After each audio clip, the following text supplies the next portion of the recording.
Welcome to Halal Money Matters, sponsored by Saturna Capital. I'm Munim Salam. This one hits a little bit home for me because we're going to be talking about the concept of blended families and what that means from a financial perspective.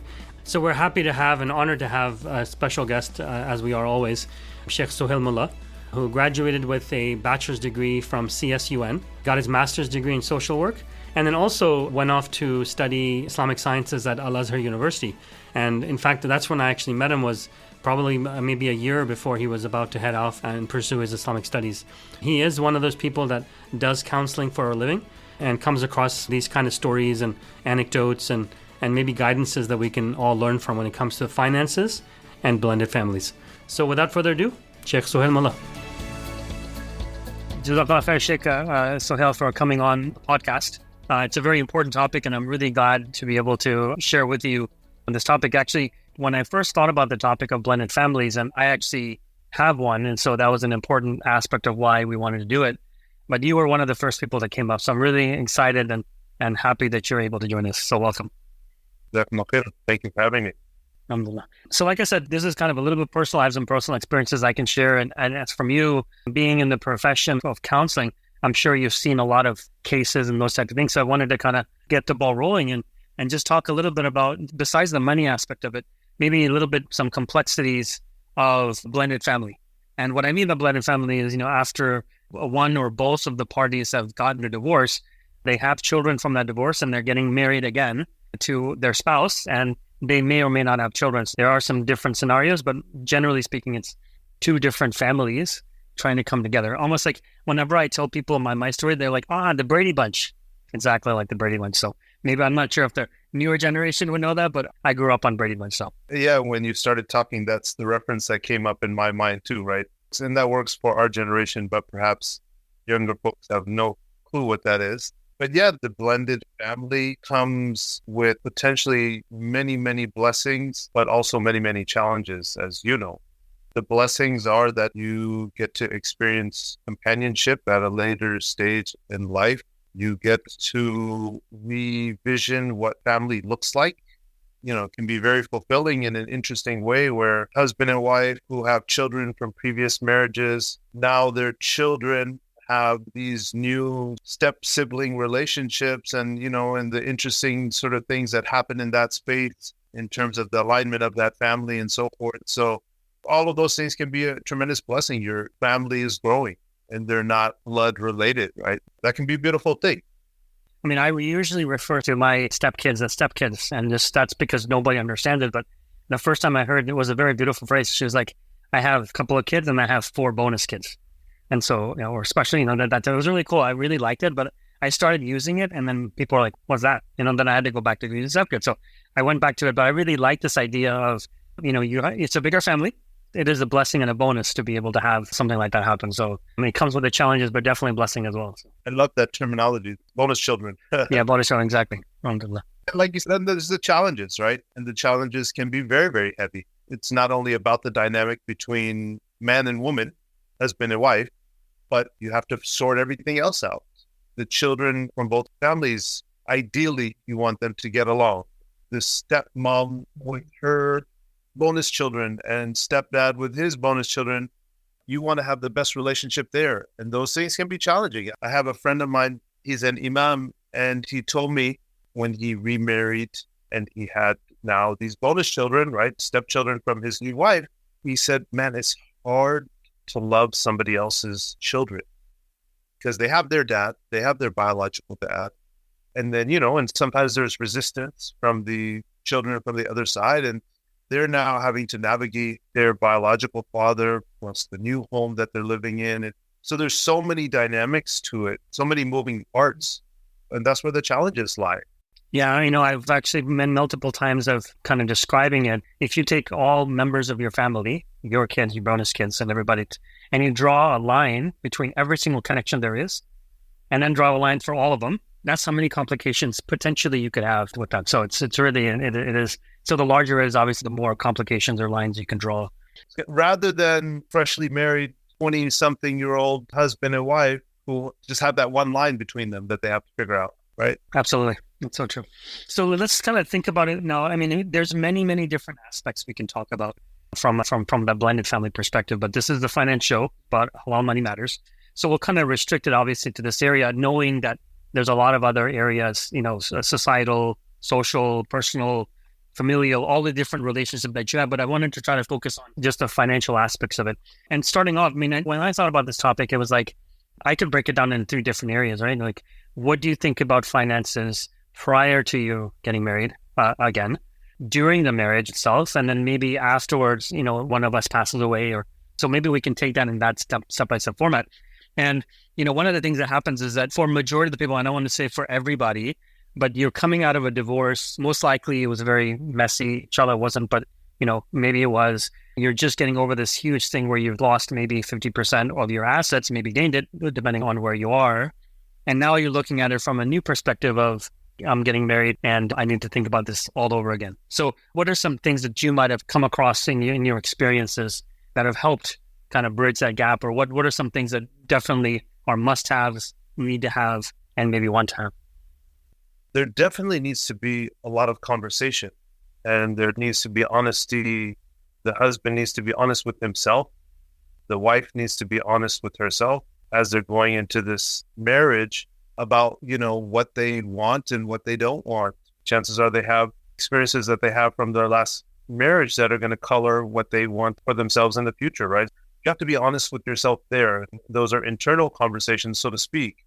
And then there need to be very explicit conversations that you have with the other party, because you want to set up real expectations and you want to verbalize all of those things. You want to articulate all of those things before you get into the marriage, and there were assumptions as to what things would look like, right? So there needs to be honesty as to what financial obligations are there as it relates to the previous spouse and children from that spouse, whether those children live with you or live with the other spouse or whatever the scenario may be. So things need to be clear. Things need to be out in the open, and there needs to be a lot of discussion so that you are then setting yourself up on the best foot. Yeah. So we can look at it from 2 perspectives. Like, one is that from the Shari'i perspective of what is required from the legal perspective. And then the other one is what is ahsan to be able to do. So let's start with both of those and say, okay, well, from a legal perspective, what should be done prior to the marriage taking place? And then maybe we talked about good practices about sharing, and being open and honest. But what about the Shari'i side of it, if there is any? Yeah, from the legal perspective, if you're just a regular, American law perspective, that prenuptials are a consideration to be had, right? And chances are there's at least one of 2 parties that has some trepidation, some hesitations about what they're going to get into and what the future implications could hold. Now, look, the divorce rate for blended marriages is some 70+%. And so that's just statistically speaking. So you have to be real about things, having those sort of legal protections if that's something that you feel is important for you to do, and then to ensure that the other party is on board. The prenuptial is a prenuptial. If you don't have it and you haven't talked about it, then you bring all of these tensions into the marriage from the beginning, from the get-go. And you can easily just put that on the side, make everything clear. These are my assets. I'm going to hold on to these regardless, and that sort of thing. So you just make everything clear. From a Sharia perspective, I don't know if there's any particular considerations as such that need to be taken into account that differ from somebody getting married for the first time. Okay. In previous podcasts, we've talked about the fact that even if you're just starting off, sometimes prenuptials are important to be able to consider and really talk about and discuss whether it's right for you or not. So that's really good.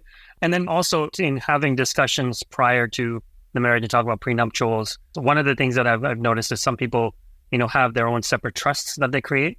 For example, the husband would have a trust or the wife would have a trust, depending on who has different assets. And that kind of clarifies as well. Maybe from there's no need for a prenuptial, but maybe you just do it in the form of having your own family trust for you and your children. And then she has her own, or I'm saying that for she because I'm male, but she has her own trust that she creates as well. So that might be another alternative. So now we get into from a perspective of the marriage itself. Now you're in the marriage, your kids are there. And then again, you can paint so many different scenarios, large family, small family, participant, other spouse, ex-spouse, non-participatory, other spouse, all of those different types of things. But let's start from the obligations part of it. Like, for example, going into the marriages or being in the marriage, as the kids get older or they're younger, is there any obligation on one spouse or another to be able to take care of those kids that are not theirs. And from that perspective, is it the same rules that apply for your own kids versus your bonus kids? Yeah. So a man in Islam is a father is responsible for providing for his dependents. His dependents are his wife and his children. His wife that he's currently married to, right? So he's not responsible for spousal support for the previous wife, unless, of course, there's some sort of court order that's mandating that, dictating that side of the Sharia per se, but one should not renege on that if that's a responsibility. But he's responsible for taking care of his biological children, and then he's also responsible for taking on the new dependents that he's taken on.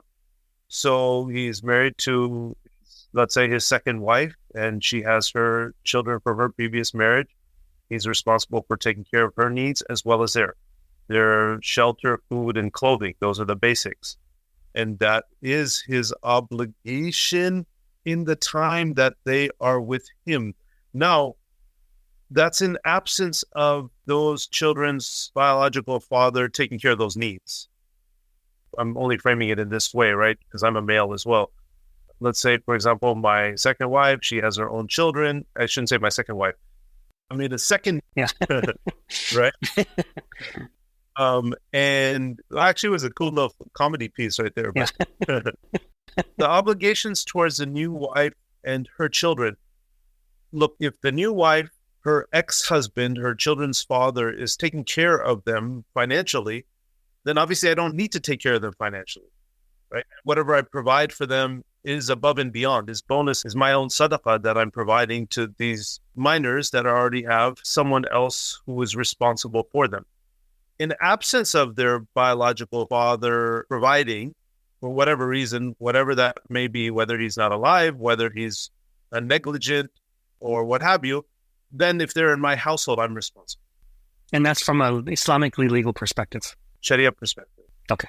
So like you said, it would be like shelter, obviously, would be one of them, shelter, food, clothing, those type of things that are there. From a Sharia perspective, obviously there's one, like you mentioned about the Imam who said it was very difficult for them to love his bonus children. Is there some type of obligation or something like that to be able to keep, for example, my kids and my bonus kids equal? Yeah. The reason why I ask that is sometimes you do have a situation where you're coming from different socioeconomic backgrounds. Let's supposing you have 3 kids, you're now set up in one way of life. Now you have 3 more, and now your economic situation will change. So what would be something you can advise there? Yeah, it's a really good question. At the very least, what's ahsan, what's best, the general rule is that your children, you provide for them equally. And there should not be feelings of jealousy, feelings of, wait a second, he or she has more than I do, and that's not fair. Parents are responsible for making their children feel loved to the fullest extent. And part of that love is showing them they're treating them equal and they're not favoring one over the other. Now, that's in terms of the financial provision. In terms of the heart, even the Prophet ﷺ, who was the best of creation, he's married to multiple wives. He has love for Aisha that surpasses others. And he says those things that in, financial provision and so forth, I have control of that. My heart, I don't. And that may very likely be the case, right? A father has more affinity towards his biological children. Maybe he's seen them born and he's raised them from young and so on and so forth. Whereas these other children have come to his life later in life. And so that's going to be, probably a very common scenario. But as much love as he can extract and show and pull out and try to be that best person that he can be. And definitely not overtly show favoritism towards his own children within that which is within his control is important for then increasing the success rate of his new family, his new blended family staying together and for all parties to be happy. So again, I'm talking from the male perspective. One has to be a bigger man about things. Yeah, I'm going to push back a little bit if you don't mind, to give you kind of the opposite example of that, which is, my kids could easily come back to me and say, well, look, man, you got married again. You took the choice of taking enough form. Why am I having to maybe lower my standard of what I would have gotten normally because of the fact of the decision that you made to take on a blended family? Yeah. I can't say that I've lived that and that I've experienced that, to be honest with you. But again, part of the process of remarrying is having very honest conversations with your own children about what life may look like moving forward. we're living by ourselves. And if I get married again to this woman and she has these other children, when our financial situation may change. And so, there is a prepping for your own children as to what that future may look like. But yeah, even if, let's say, those feelings do come up, again, I don't know about the very specific because I haven't researched it. Is there a financial obligation that now varies between one's biological children and one's bonus children that are in his household? Now, that's an important question. The way I think about it, and this is not a legal opinion or anything like that, just my thoughts on this. Every child comes with his own risk or his sustenance. And so you don't talk to your kids about having another child, right? And saying, hey, because we're going to have another child, we might have to technically suffer a little bit more because there's an extra mouth to feed the family. So from that perspective, you take care of the new child and you equally spread out whatever you can. And the same thing would be for the bonus kids as well. You don't need to have a conversation with your kids. That would be the same thing as, they're coming into this life with their own risk. And if you're that mechanism to provide that for them, Allah subhanahu wa ta'ala is going to reward you for it if their father's not around and that type of thing too. So true, but only because you brought up this pushback earlier. If my kids are teenagers and now I'm marrying a woman and she has younger children, and well, wait a second, now you are about to buy me a car. I can imagine that comes with its challenges, right? Financial limitations. So raising our children to have bigger hearts, right? And to help them understand our own lot in life. And I mean, the individualistic sort of culture that we grow up in the West versus reminding our families about our roots and who we really are and the societies and the communal outlook that Islam promotes and proposes. First, as a general principle in Sharia, حق الجماعة يقدم على حق الفرد, that the right of the group takes precedence over the right of the individual. And so that principle applies here, that, we have a familial responsibility. There's other people. It's not just you. And you have to be very mindful of your children and how they're going through, because sometimes it's not voiced, it's felt, and it's kept inside. So the example of a car, about to buy a car, but it didn't. Sometimes they're not going to say it, but they might feel it. And that might manifest itself in different ways later on, right then, that type of thing. So you really have to be very careful in regards to that. So one part of it is, okay, well, obviously the shelter, the food, the clothing, that type of thing. But the other part of it would be, okay, now they're getting older. Now you're still married to, mashallah, your wife, and the kids are getting older now. Now there's college, there's marriage, there's mahar, all of these other things are going on. And so again, ideally the situation would be, well, their father would be providing for them. And inshallah, that's great. If you can do that, then maybe the husband's obligation would be not there. But what if that's not the case for whatever reason, right? Is there an obligation to be able to say, you know what, I do have to provide for them equally, even when it comes to college and that type of thing? Or the other way is to say, you either have to, get scholarships, or wife has to work, or, those type of things. So, there's not an obligation per se from a Sharia perspective, even for my own biological children, that I have to provide education, right? Be very technical, but it's a urfi matter, right? It's a cultural, customary sort of reality that the Sharia also acknowledges. Like, if this is the standard, then that standard should be engaged. Now, can you call it an actual obligation? Is it fard for me to provide, again, even my own biological children with the college education? I would be hard pressed to say that. And so therefore, the same with my bonus children, for example. But now, again, it's a matter of you're taking on these dependents into your home. And when you do that, when you marry a woman and she has other children from her previous marriage, you're also, in a de facto sense, taking on the responsibilities that are generally understood to come. Now, is it fard? Is it an obligation? Again, be hard pressed to say that. But would it be the right thing to do? Would it be the stand-up thing to do? Would it be generally expected? I guess part of that would entail some discussion prior to, well, what does the future look like? Maybe my new wife, maybe she has a family where there's some wealth there. She her father has kind of taken on some responsibility, or she works and does well for herself. And she tells you, when you get married, look, I'm going to take care of my kids. I'm going to provide for them. You don't have to take on some of those realities. Then that's there, right? So a lot of that, I think, really should be just to work out with one another. Mm-hmm. Do you have any real life examples that you've come across? Over the years, I've dealt with a few blended families here and there, and one or two of them that are quite close. And oftentimes, there is a lot of familial affinity towards children whose parents went through a divorce. So, again, like I said earlier, the grandfather may play a heavier role, take a heavier role. The mother, by virtue of the fact that, she had to work through a divorce, and then she had to provide for herself to take care of her family, having her husband provide, she engaged her own career. And so a lot of times those things are already worked out because, I've had to, but that's not always the case. Sometimes one spouse has been maybe living off spousal support and they haven't been able to re-engage in career and do their own thing. So I think there's probably so many different ways in which that plays out in people's real lives, That's a good point. Getting now towards the latter part of it, right? Which is now talking about it from what happens when you pass away or your spouse passes away. And then what happens to the mawadith or the distribution of assets that are concerned. Now, ideally it would be in a situation where, each of you had a trust, and then that trust was able to basically say, this is how the assets will be divided. But even in the form of trust, you still have to mention how, from a Sharia perspective, it'll be decided. So in that, I do understand what I learned is that the spouse, if your wife is getting the portion, well, obviously you're married to her now, that she's going to get it. But when it talks about the children and the bonus children, are those included in the schedule of children, or is it just your biological children that are needed? Yeah, as you know, the Quran is very specific, right? There's not ambiguity as to who gets what. When somebody leaves this world, inheritance law is very specified. And there's really no variance that one can engage beyond that.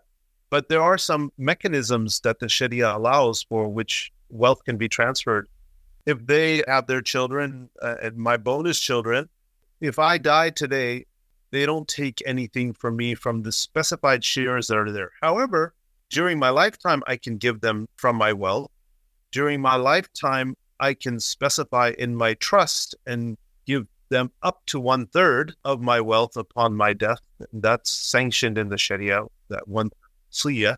And so that's something that can be written into the trust. And that can be a significant amount, The other medium by which they'll also receive is when I leave this world, my new wife, she will receive a portion, a share, and she can dispense that and, provide for her children from that as well. So there's still these ways by which provision will take place, or you can write into your trust as to how they will take, but you can't change the specific shares that Allah subhanahu wa ta'ala has outlined. The one way that can happen is if someone becomes a sibling by rada'ah, by a suckling, right? Taking from the mother's breast milk, if the children are young and so forth, that then they become of equal rank. Sure. So there is that difference between your biological by your sibling or your children by suckling, as you mentioned it, and then your bonus children. That's 3 separate categories. And just to be clear, what you're saying is that the bonus children are not specified as your biological children when it comes to the mawadith or the inheritance schedule. However, there are provisions you can make in your lifetime, in the 1/3 that you can give to anybody or anyone or anything that you want to. They could easily classify within those categories and be able to, have some type of an inheritance. That's the case. And have you come across any cases, best practices or something along those lines within your practice yourself in this regard? It all goes back to what family life is all about. Family that's premised on love and mercy, which وَجَعَلْنَا بَيْنَكُمْ مَوَدَّةً وَرَحْمَةً. We place between husband and wife love and mercy. And then if that love and mercy is then to be displayed and carried into the children, and if you're marrying a new wife and the bonus children come along, that should absolutely be the spirit that showers down upon that new family structure that you have. And ultimately, that's the best provision you can give, even for your own biological children. Forget about money.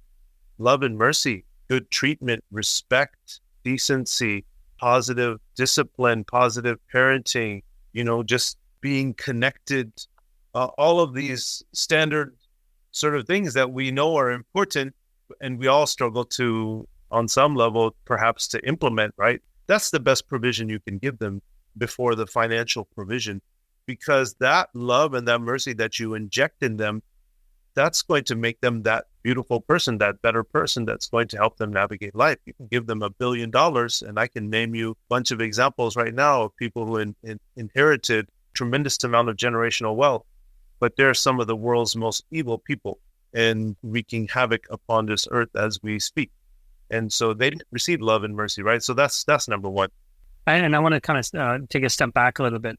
So a couple of approaches, and said, look, we're thinking about doing a blended marriage, and this is, number of kids we have and that type of thing. What is your advice to them? Is your advice, great idea, let's do it? Or is it like, whoa, you better be careful what you're getting into, and these are the things that you look at? What do you advise potentials? That's a great question, and it's a very important question. The latter, everybody has the right to re-experience love and to relive companionship if it didn't work out the way we had planned the first time around and so forth.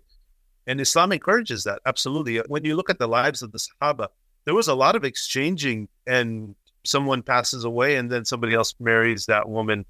And these are major Sahaba. They divorce someone and then somebody else marries that woman and so forth. So, the preservation of people within homes and to have a good home environment and to have a mother and father, that's so important. So in terms of, what do we do when people are at that stage and they're exploring it? We tell them, yes, by all means, explore it, but be ready. Do all of your homework. We encourage premarital counseling, of course, for all people that are exploring marriage. But for those that are exploring a blended family situation, even more so. There's so much more to talk about. There's so much more, like you said, all of those lines, those multiple points of connection, all of those things should be explored, should be touched upon prior to marriage, just to make sure you're giving yourself the best chance of success, because you set out expectations that are lined up rather than making assumptions and you make something out of you and me. So, you'd be very clear about having those conversations to the full extent. We encourage it, but we also want you to take the right steps before you do that. Mm-hmm. And have you seen that advice being taken and most people saying, yeah, this is really too complicated for us to do anything with? Or is it mostly like, yeah, I think we can do this? I'll be honest, I can't say that I've seen droves of people that have kind of engaged that and me being at that point of intersection when they're doing that. Generally speaking, in the Muslim community, I feel that we fall short in terms of fully understanding the challenges, the complexities that come with marriage and the lifestyle changes that's going to entail. Oftentimes we're trying to find alignment after we've already been married, and then we find out there's some fundamental irreconcilable views of the world. Irreconcilable differences, no problem. That's part of marriage. We have, in the field of marriage, what we call perpetual problems. I'm a spender, you're a saver.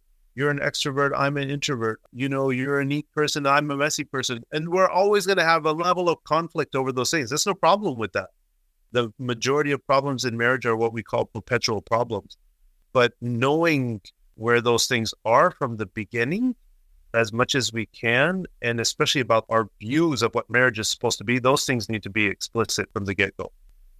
So, it seems to me that there's not a lot of research done in this area, or at least there's not a lot of translations from the Arabic to the English that I'm aware of. But one thing that does come to mind, and there's a beautiful hadith about the Prophet ﷺ when he married Salama.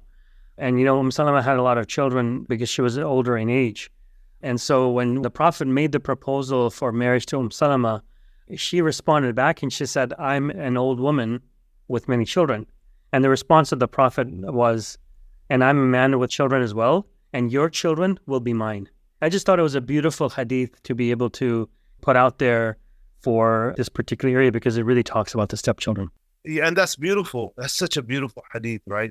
It is. That's it. That's what we were talking about earlier. I'm going to be that father. I'm going to be that caretaker. I'm going to show that love, and I'm going to provide not just bare minimum, like what are Sharia bare minimum? That's not how we shouldn't be looking at things like that. By the way, there is the spirit of the law and then there's the letter of the law. Unfortunately, when you have people that navigate marriage by the letter of the law, there is a tremendous amount of unfulfillment on the other side, because you're dealing with me with legal provisions, and as if this is a legal contract rather than this is a contract of two hearts coming together, two people mixing their lives together to the fullest. Hunna libasun lakum wa antum libasun lahun. We're garments for each other. We cover each other. We take care of each other. We help each other walk towards Allah subhanahu wa ta'ala, jointly walking down Siratul Mustaqim, that straight path towards. And I need you on every step of that way, but I don't need you as this person that's just dotting the I's and crossing the T's, and it's about, black and white, building this obligation. That's not what marriage is, and definitely not how a second marriage should be conducted either.